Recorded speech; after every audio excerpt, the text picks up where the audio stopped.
everyone, welcome to this video. It has been so long since I have made a video. I think the last time that I posted was in August when I made a little Chicago video with my friend. I thought it would be really fun to just give like a summary of my last few months and just share what God has been doing. Also just a huge thank you to every single individual. You know who you are that donated to my fundraiser to start Caplan Health Institute. I wrote down a list of people that have kindly donated and went out of their way to support my health journey. A lot of these people who I've never even met in person but just cared enough to invest in my health. I can't even put into words the gratitude that I have. These are the people that donated to my GoFundMe, and just a huge thank you to all of these beautiful people. I was able to start Caplan Health Institute in August. I think my first initial appointment was in July. My official start date was in August. I had started a GoFundMe to be able to financially be able to pursue this. It is an organization that treats individuals with chronic illnesses, not necessarily through medication but through lifestyle changes. Again, I don't even have the thank you or the words to express my gratitude for every person that has supported and walked alongside me and donated to my fundraiser. And I am excited to share the things that I have been learning from my experience with Caplan, and I'm just so excited to apply what I've been learning and to help others that I may encounter in the future as well. I feel like I have so many things to say in what I have been learning and experiencing through my time with Caplan. If you guys have been watching my videos since last year, you know that I love paint by numbers. I got this one from Michael's and it's going to look like this. So all of these little details, it's so beautiful. These are all of the little paints that I have. This is what I have so far. So I have the sky going on here and then the bridge, and so this is my progress, and I thought it would be fun to just paint and just talk to you guys. When I had first started Caplan in August, my health coach had me start a 21-day elimination diet. The purpose of this is to identify any food triggers that may be causing inflammation and aches in my body. I got rid of foods containing dairy, gluten, and anything that had sugar.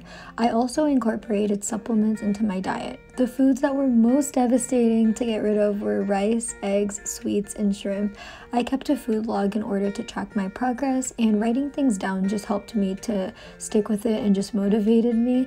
My protein staple foods were chicken, turkey, lamb, and fish, and I would have this cauliflower rice that I was thankful to have in the moment but would not eat again, and two vegetables that were introduced to my diet that I love now, which are asparagus and Brussels sprouts.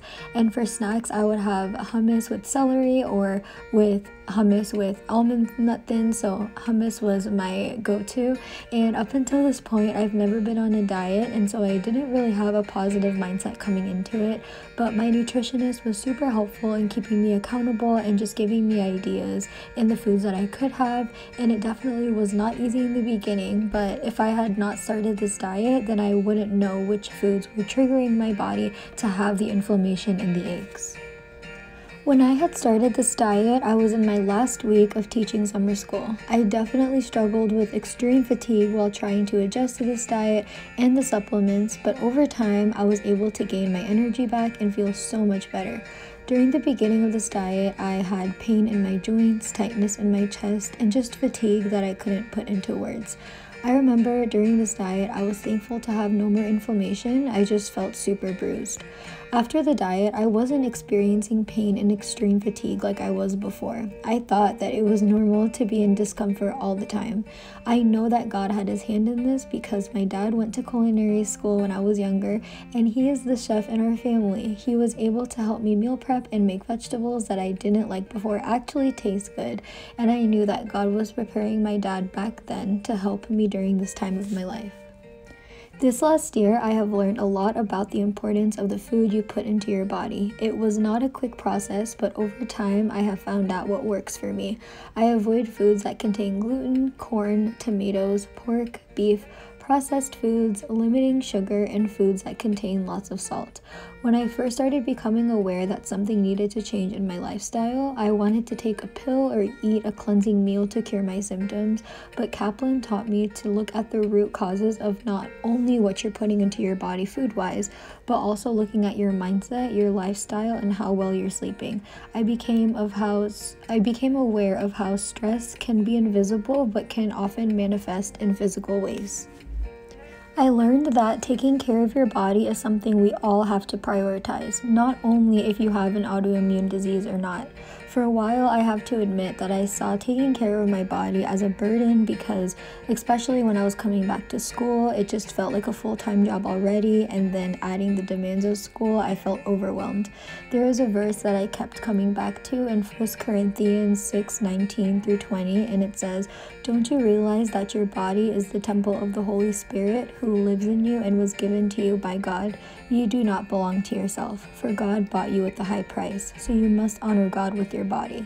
This verse stands out to me because there have been definitely days where I don't want to take care of myself, but just realizing that God dwells within me and that He created my body with so much care makes me want to get out of bed, makes me want to go for a run and fill my body with nutritious foods, because He is what keeps me going and He is what fuels me.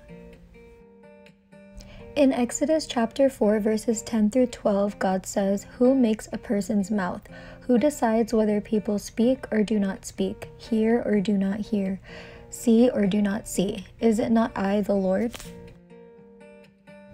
When there are days where my body isn't functioning in the way that I would like it to, this verse encourages me that God created my body in the first place, and whatever capacity He has given me, I can still glorify Him with that. When I had first gotten diagnosed with lupus, I tried to ignore the signals my body was giving me and needing to rest. I still have days where I get super frustrated because I can't do the things I could do before, but ever since I started Caplan, I've grown a lot in the area of discipline and learning a healthier balance with my physical boundaries that doesn't make me have to go through as many recovery days. It is the last week of December of 2021, and it was just in August, which was 4 months ago, I would feel super dizzy, weak, and fatigued throughout the day, and I honestly just thought that this was normal for my time of being diagnosed. But I'm super thankful to have had my health coach, Jessica from Caplan, to walk alongside me. Ever since I have started Caplan, I've gotten the opportunity to have weekly appointments, and during these appointments, one of the things that we would do is set goals for each week. And there was one time in August where one of my goals was to literally just to do one thing that I enjoyed or to reach out to one friend.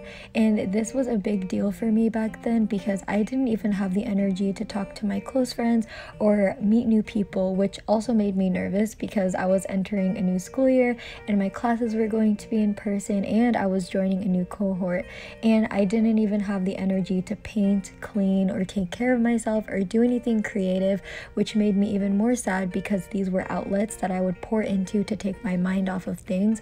But ever since I started Caplan, I have learned what foods, activities, and environments can trigger my flare-ups, and this has given me a lot of clarity that I didn't have before.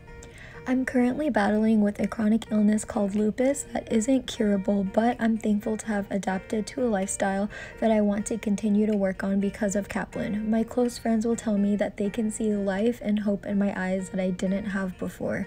I'm coming up on my last month of treatment, and I have to admit that I'm super sad about it because my appointments with my nutritionist have been highlights of my week, but I'm thankful to have had this opportunity, and I'm excited to teach others in what I've been learning.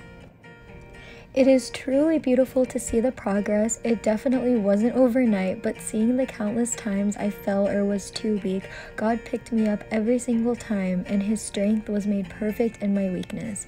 Fast forward, fall semester of my junior year of college happened, and it's so crazy to think a year ago during this time, I was taking a break from school to focus on my health, and I was having a difficult time imagining myself coming back because I didn't think I was strong enough.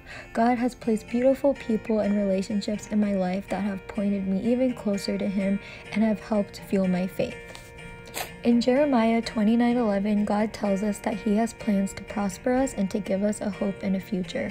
Looking back at this last semester, I can see the countless times that God has carried me through, and that there were some moments where I didn't know if I was going to make it. If I were to have to go through all of it again, I would have peace knowing that God's got me and that He sees the full picture already. It's crazy to know that God isn't even bound by time. Nothing is too hard for our powerful God. There were times where I didn't want to be in my body because of the pain and discouragement of not being able to function in the ways that I was able to before, but even when it doesn't make sense in our human thinking, we can choose to trust in the sovereignty of our God. We don't have to live inside our fear and worry. He offers a beautiful peace that nothing and no one in this world can offer. Isaiah 55:8-9 says that God's ways and thoughts are higher than our thoughts and our ways. And in Romans 8:28, it talks about how nothing in all creation can snatch us away from God's love, and just learning from coming from a place of abundance and knowing that God has you in the palms of His hands can help you face anything that you will encounter. Whoever may be watching this video right now, I encourage you to reflect on the ways that you are taking care of yourself. Another thing that I've learned from Caplan is that taking care of yourself is going to look different for each person, and that's totally okay. Even just going for a walk, setting measurable goals each week, listening to a podcast, or catching up with a friend are all little things that can positively impact your growth. My ongoing struggle has definitely been giving myself grace, and I'm continually asking God for help in this. Growth is growth no matter how small, and all the glory should be given to God. It is super easy to get caught up in the routine of trying to meet the demands of life and forget to slow down. Here is your reminder to hit pause and think of your lifestyle habits. Proverbs 4:23 says, "Above all else, guard your heart, for everything you do flows from it." It has been so fun getting to make this video and to just talk about the different things that I've been learning and being challenged in with my time in Caplan. And again, I just want to thank you to all of my friends and family and people that I haven't even met that have been supporting me and have just been my prayer warriors during this time. It means so much more than you will ever know.